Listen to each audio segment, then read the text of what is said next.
Welcome to Moments with Marianne. This is your host, Marianne Pastana. And we're here today with special guest and acting legend, Alex Hyde-White, who's here to share with us his new book, In the Volume, My Life in Film and TV. Now, Alex has over 125 film and TV credits on IMDb. His film appearances include a version of Romeo and Juliet, The Phantom of the Opera, Pretty Woman, The Fantastic Four, Catch Me If You Can, and also producer credits for Pursuit of Happiness and 3 Days of Hamlet. He's also worked with many of the biggest stars in Hollywood, including Julia Roberts, Leonardo DiCaprio, Richard Gere, and Dustin Hoffman. And In the Volume recalls many of those times. So let's welcome to the show, Alex Hyde-White. Thank you. Thank you very much. Nice to be here. Yeah, what an honor it is to have you here and to talk about your book. My goodness, it's such a great read. What inspired you to write your book at this time? Well, I realized that I'd been a part of, looking back, a rather wonderful evolution of, dare I say, pop culture, limited to film and TV, but that drives such, it drives such interest in what we do out of what we call Hollywood. I started my career, in Europe in the 80s. Well, started my career in television in the early 80s in LA, and found myself in Europe working before, the wall fell, before there were these sort of separateness to a lot of the countries and the way of living. And I found myself part of a tribe of actors and filmmakers and storytellers. And, in the last few years, there's been such an emphasis on identity that I really felt that I had been privileged to be a part of something, that I don't know how unique it is, but was very special in that, our identity as a tribe of storytellers is the thing that really mattered. And so I just wanted to remember these wonderful episodes of my life. And I structured the book exactly like that, as episodes, not chapters. And they're separated into seasons. And, I've never really been a writer. I've been a collaborator. And I found myself sort of inspired lyrically, almost in a poetic sense, to just let it come out in fairly chronological order. Thanks, of course, to the Internet Movie Database. I'm able to say, oh, yeah, I did that in 79 and I did that in 89. And using that as a roadmap, I kind of just let my personality fill in the blanks. And I thought In the Volume is a wonderful encapsulation of it all, because I've spent my life in the volume. It used to be called In the Shot, but now it's rather like In the Arena is how they refer to politics. You're either in there or not. And being in the volume is a digital term. And I sort of used it to sort of throw an umbrella over my life so far. And I'm so glad at least parts of it resonated with you. It was fun. It was fun living it. But it's even more fun sort of retelling it in a way. My goodness, you have credits for everything and then some. So, I haven't even really been that busy. I mean, I've been 125 credits, whatever, but there's people with a couple of hundred. But, I never really thought of myself as just an actor. And I don't mean that pejoratively. I guess I've thought of myself as a storyteller. And I'm sure that annoyed directors when I was young, pretending I knew it all. But I just sort of had a joy for the making, not so much performing. Otherwise, I might have stayed in New York and done more stage work. I had a joy for filmmaking, and there's no better part than an actor when you're working, because you're the last to arrive and the first to leave, and everyone else is paid to be quiet when you're talking. So it comes with lovely opportunities. Well, I was just so impressed with this, and I'd love for you to share for our listeners what your life was like growing up. Well, I grew up sort of, I guess the word would be, I don't know if it's bifurcated or separate but equal. I was really a bit of an English boy for the first 4 or 5 years of my life, and then found myself in the desert of Palm Springs, California, which isn't kind of as obtuse as it sounds, because, as Dave and Niven chronicled in his wonderful books, which were a great inspiration to me. He wrote books called The Moon's a Balloon and Bring on the Empty Horses, about his time as an English actor transplanted into sort of the Hollywood of William Randolph Hearst, and up to, probably the early 70s when he continued working.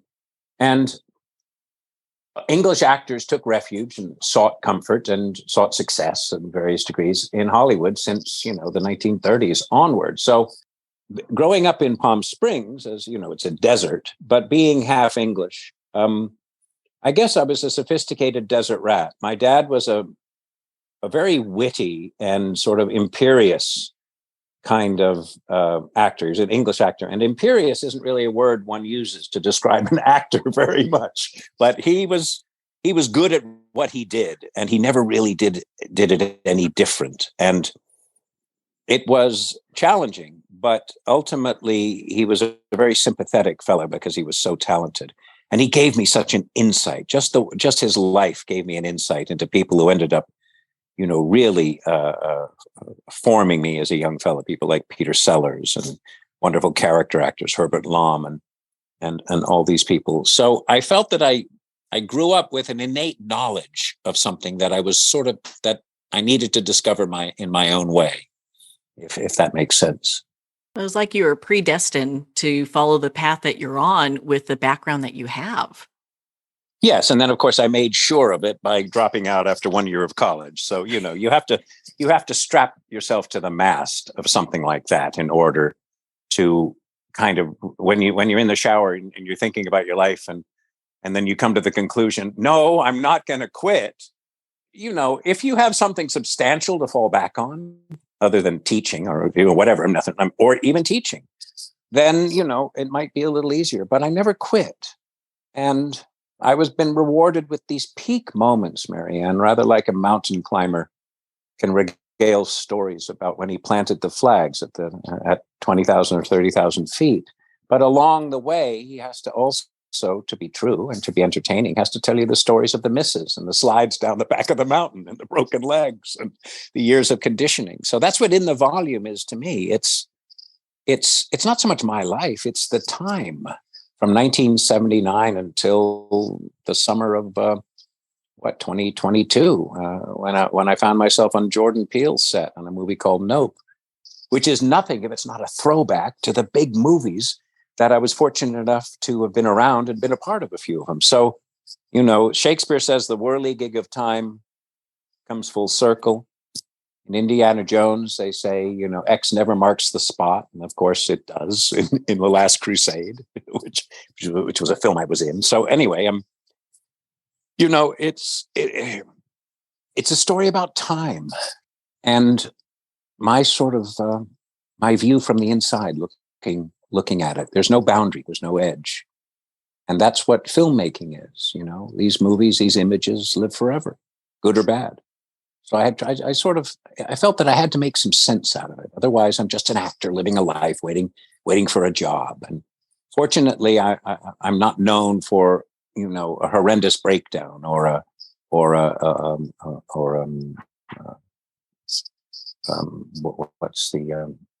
addiction, things like that. And so I get to tell my story without there being sort of a crutch or a hook to hang on, which I was proud of that. I was happy of that. Well, that is something to be proud of, especially in today's climate. There's so many other people that are having difficulties. It looks like you were working so much, you never had a chance to do anything else. I mean, what was it like, your career of acting? What was your day-to-day like with that?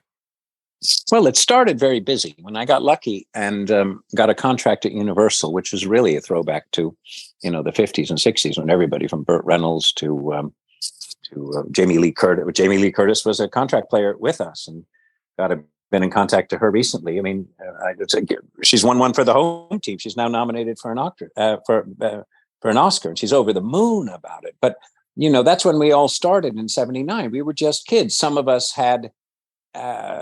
were sort of born and bred to it, and others weren't. And there are pros and cons to either way. But once I started in a fairly regulated way. I was a contract player at a studio, which meant that I depended on the studio or the people at the studio to book me, to use me, and that lasted for a couple of years until the actors' strike of 1980 canceled it, and then I found my way through personal friends and some connections in New York, and I got on Broadway when I was 82, in 1982 or 83, I think it was. And that was great. That's a bucket list item. But I knew I wasn't really that kind of actor. I'd necessarily want to stay there. So the British citizenship came in handy in 83, 84. I went to England, and I was a client of the William Morris Agency, which in LA at that time, they weren't really the powerhouse that they are now, or they were in the past. But in London, they were rather good. It was a smaller place. And I started getting parts as Americans and found myself playing a leading role in a film, and then found myself in Marrakesh working with Elaine May, Warren Beatty, and Dustin Hoffman, who were three of my role models as a young fellow wanting to act like Dustin Hoffman, only without all of the tics, I suppose, but certainly wanted to be a storyteller like Warren. And here I was on a set like that. So I had to tell that story. I've been telling that story for 40 years, and finally I put it down. And then a few years later, I remember being in Washington, and some Congress people and senators, when they knew that I'd been in Greece in the mid 80s, 85, 86, doing a miniseries about the Olympics and then another movie, they wanted to know my view of what it was like over there, because we were having trouble with that part of the world. And, it's very nice. So, you were there? And they would stop and they would look at me and say, what was it like? And I go, well, aside from the time the TWA was hijacked and they came after the pilot, it was fine for me, but I could certainly see that there was fear in the air. It was weird. And, actor as diplomat, how'd that happen? So, I found myself prepared for the totally unexpected, which I think is a requisite for being an actor. And acting is about being in the moment, listening and responding. Well, you definitely have very good instincts. I mean, I'm just looking at your bio with the films that you've been in. I mean, I know every single one of them. And, the one that you produced, Pursuit of Happiness, is actually one of my favorites. I mean, yes. So with all these backgrounds that you have, all these different films that you've worked on and produced, what is a story you'd like to share with us from those? It's about sort of personal kindness in a way. I think, growing up in Palm Springs and having to stop playing baseball when I was 13 because I needed to rest my knees, I started playing golf. And this was 1972. And I got on the golf team, which was a good team, as it should be in Palm Springs. And I found myself, in the late 90s, playing on what they call the Celebrity Players Tour, which was another bucket list. I thought, you're good. You should be a pro golfer. And do you have any idea how hard it is to be a pro golfer? And then they could counter, do you have any idea how hard it is to be a successful actor? And I go, well, yeah, I'm working on that one. Leave me alone. But I found myself on the Celebrity Tour playing with people like Michael Jordan and Emmett Smith and, really nice, famous people. And I got a bit of notoriety. And so I would be invited to tournaments. And in both instances in producing the film, it resulted from patronage that came to me in the sort of Shakespearean way, where a good storyteller relies on a patron, on the golf course. And they all say, well, a golf course is a great place to do deals. Yeah, if you're in insurance or in real estate. But in my instance, they came to me to say, hey, I want to make a movie. And in the second instance, when I made 3 Days of Hamlet, which was 12 years ago now, I always wanted to tackle that classical part and the play itself, which is rich with history and political points of view. And it's just a wonderful play for many, many reasons. A gentleman who'd been very successful, one of the founders of the Keurig coffee brand, which we all know now, but when was this, 99, 2000, it was just starting. he said, I want to back you. What do you want to do? And I sent him a couple of scripts. And he said, okay. But then he called me and we had a conversation about this because I'd done a play that ignited the idea. And he said, Punch, this is what they call me, is this is the one. I go, why do you say that? Because I can feel your passion. And for a benefactor in any business to respond that way is a gift. So, the stock answer to your lovely question would be, the time I ran around the track at the Panathenaic Stadium as recreating the first Olympics in 1896 in Athens, or the time that I spent 2 weeks on the John F. Kennedy aircraft carrier doing Top Gun for TV. But my answer to your lovely question is that the gift that a successful businessman gave me to enable me not to try to be a successful filmmaker, enabled me to do something that really mattered to me. And the film was a lovely film. We didn't get into Sundance, and that's the death of all independent film. And I was so disappointed. We did get out on Amazon Prime. It's out on DVD. It's a film called 3 Days of Hamlet. And I got some reviews because it's not the play. It's a documentary sort of about the making. So it's Big Brother meets Roadshow Shakespeare. I got some reviews and some comments to say that Alex, I'll speak for myself, Alex Hyde-White created something almost impossible in the canon of Shakespearean, in the canon of Shakespeare's work, a truly original Hamlet. And boy, oh boy, that only took me like 32 years. And it reminded me of a story. One of the impetus for the idea was when John Barrymore, they said the same thing about the great John Barrymore in 1926 or something, when he took his physical Hamlet from New York, which had been a great hit, to London and did it. And half the people hated it because it was an American physical, and the other half said he's done something that no one else will do, to be done later by Olivier. And so in my own way, I was able to be validated when I didn't even know I was seeking it, And it was all because the game of golf, not how well one plays. I think it's how one plays. How are you when you're in the arena? How are you when you're on the set? How are you when you're in the volume? So that when Steven Spielberg sees your name on a list, he'll say, yes, let's do that, because he knows me, or I've done it. That's the key, I think. And as you know, you do wonderful work spreading people's stories. And I bet you a huge common factor is relatability.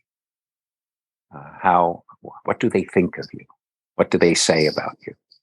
And for somebody to say, hey, Punch, this is the one. And I said, oh my gosh, great. And I knew what it was in my head. It was an instantaneous coming together. And all I had to do was do it. And we did it. So that's your answer. A little quirky independent documentary called 3 Days of Hamlet. That's the one that I would say, if you want to know me, thank you for even having an interest. But that's the movie. It's about my dad. It's about the son, as Hamlet should be. It's about my younger life. It's about my middle life, being a father. Very, very rare. I wish it got into Sundance, because I love that Sundance Festival. It deserved it. Well, I'm sure lots of people right now are headed to go and rent 3 days of Hamlet and check it out. Well, send me, go to my website. I still have 40, 50 copies from the distributor on DVD. Go to my website. I'll send you a free copy, courtesy of Marianne. Well, and I definitely am just so intrigued by so much of your background and your work in the pursuit of happiness as a producer. I mean, what was that like? Well, it was a fine film. It was now, The Pursuit of Happiness funnily enough, was another independent film. That this is not the Will Smith movie, if you're thinking of that. But this was an indie film that was made about a year or two prior to that. So I'm afraid I don't have a big budget celebrity story about that. It was another indie film that I thought it was a rather good title, and I'm afraid that someone else thought so as well. So that's not a great answer, but I have to tell you that I'm not the producer of Will Smith's movie. I'm a producer of a little romantic comedy with Annabeth Gish and Frank Whaley called Pursuit of Happiness, which again came to me as a as a result of a 2-day golf tournament with a financier who wanted to find purchase for his daughter, who was a struggling actress in Hollywood and who he felt had some potential. And at the time, as I say in the book, she was a cage dancer at the Viper Room in Hollywood. So she had plenty of upside potential. And she was a nice gal. And we put her through the paces, cast her in the film, unbeknownst to almost anyone, because her father, the financier, wanted to remain anonymous. And it was a very unique situation. Happens a lot in independent film when the budget comes to you courtesy of an entity or a single person, and there's an ask or there's a requirement. And in this instance, Bill Gross was his name. He was a famous bond fund manager. He wanted anonymity, and he didn't want his daughter to know. And I looked around in the golf cart, and there was nobody else there. And I figured he was talking to me, and I said, "Well, we can do that." And that was as simple as that. We found the script and made the movie. So it's a better story than if I had to say, I'm at Musso Franks and Will Smith walks in and I said, "Hey, I've got a script for you." He goes, "Yeah, okay, good. You and everybody else." Well, I know which movie you're talking about, so I'm glad that we were able to discuss that. And I remember you in Pretty Woman too. So it's so fun to look back and all of the different movies you've played in, all the different appearances you've had, and just how many of them I think have touched so many people throughout their lifetime. Well, thank you. Yeah, those are my peaks, 7 summits or whatever. Pretty Woman, none better, none more magical than Pretty Woman for obvious reasons. It's on like 6 times a year, major holidays. And it's one of those films that, you go from one commercial break to the other and you find yourself watching it for 20 minutes. It's a time capsule of the late 80s with the hair and the shoulder pads, but it's timeless in the same way that a Cary Grant, Audrey Hepburn film was, or an early Marilyn Monroe film is, because Julia was becoming Julia Roberts. And Richard Gere and Gary Marshall both were wise enough to sort of just be very close and paid observers and stay out of her way. And you couldn't help but smile. And Richard had this wonderful capacity to his eyes smile, even at his smoldering best. And it was just a magic of casting. And, to be a fairly small, but, fairly significant part of that film was just an unexpected pleasure, a culmination of a lot of work that I'd done. I was working a fair amount, so it didn't just come out of the blue. It didn't come to me on a golf course with somebody say, "Here, can I give you $1 million to make a movie?" This one came because I was working and I'd got some jobs. They'd seen me be funny on Newhart, and they were looking for a fella who could play classy and sort of nice as a romantic foil. And funnily enough, it's not easy to do that, because wealth in American pop culture, unless it is the leading role like Richard is, a wealthy character, a supporting role, has a tendency to be written in a callous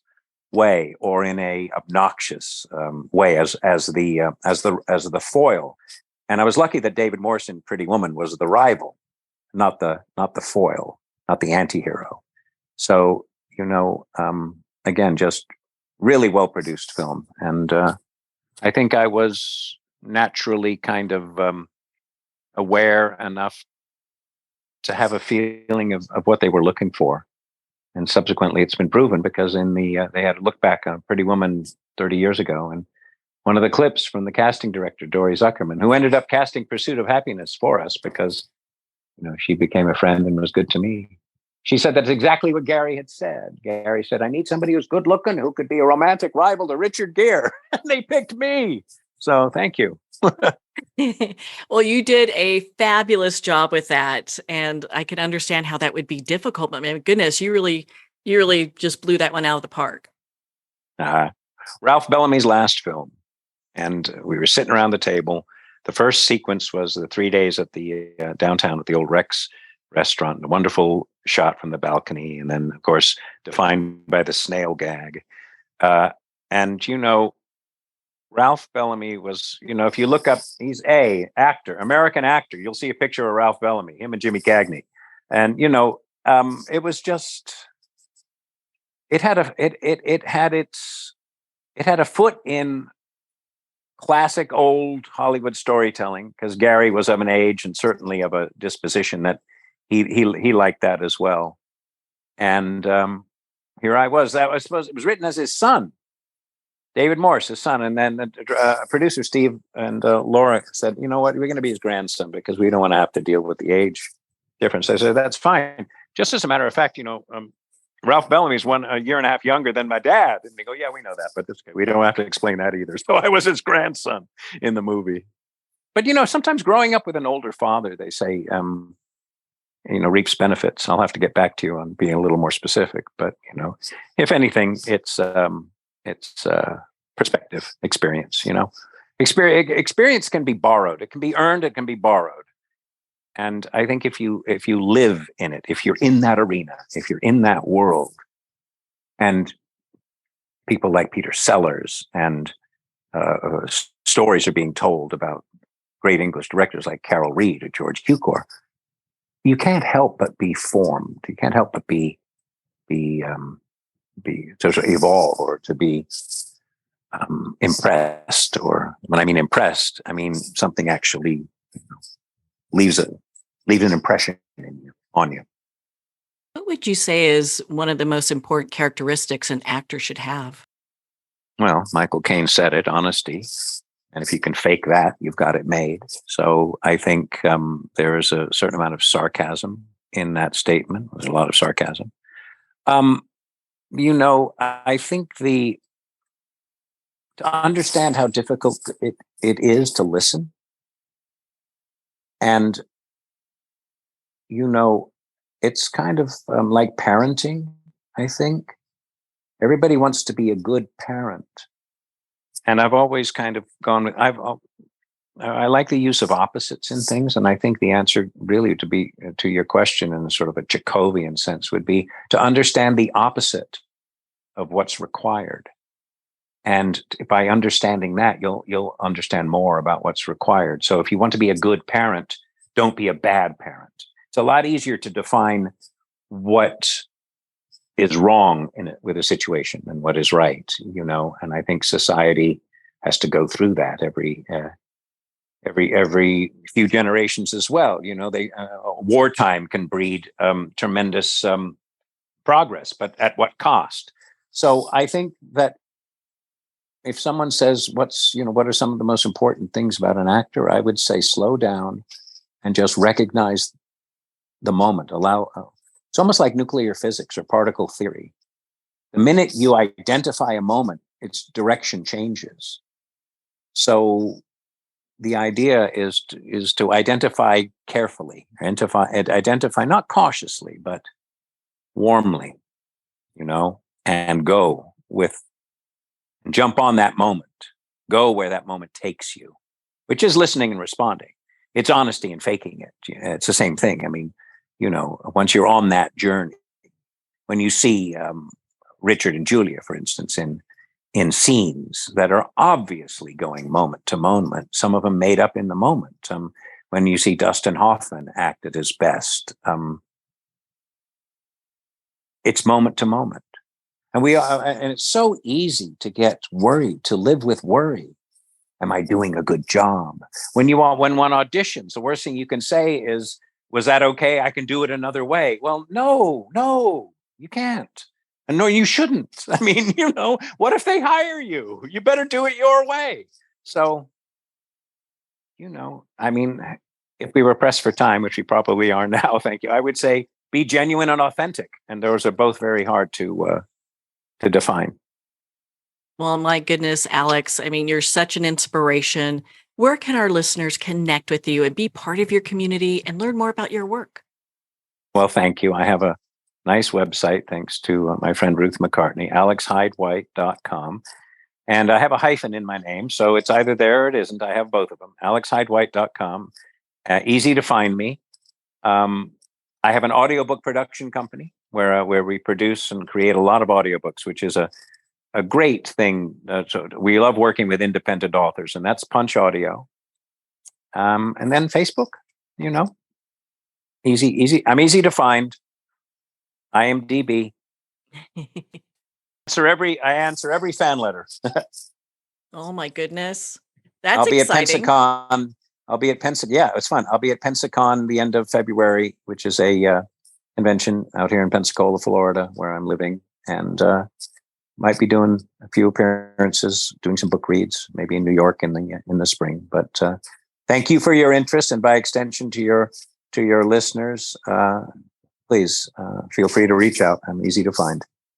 Well, thank you, Alex. It has been such an honor to spend this time with you and to talk about your new book, In the Volume, My Life in Film and TV. In the Volume's available at Amazon, Barnes & Noble, and all indie retailers. And if you don't see it on the shelf, just ask for them to order it. And remember, please support our indie bookstores. We're going to pause for a quick moment, and we'll be right back after this message.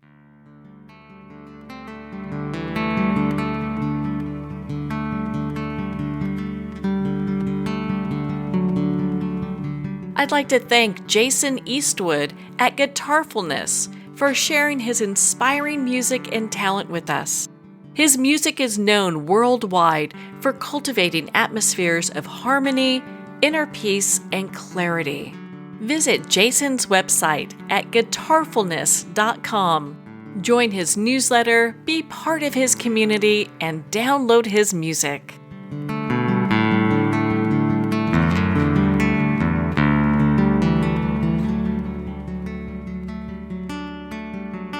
Well, we're at the end of our time today.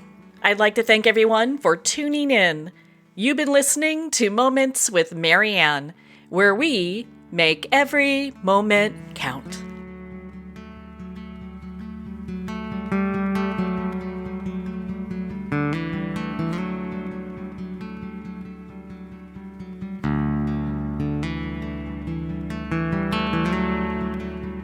In a single moment, your life can change. Moments with Marianne is a transformative hour that covers an endless array of topics with the best of the best. Her guests are leaders in their fields, ranging from inspirational authors, top industry leaders, and business and spiritual entrepreneurs. Each guest is gifted and a true visionary, a recognized leader in her own work, and while teaching others to develop, refocus, and grow, Marianne will bring the best guest and sometimes a special surprise. Don't miss this. You never know just which moment will change your life forever. Make sure to tune in and visit momentswithmarianne.com for more information.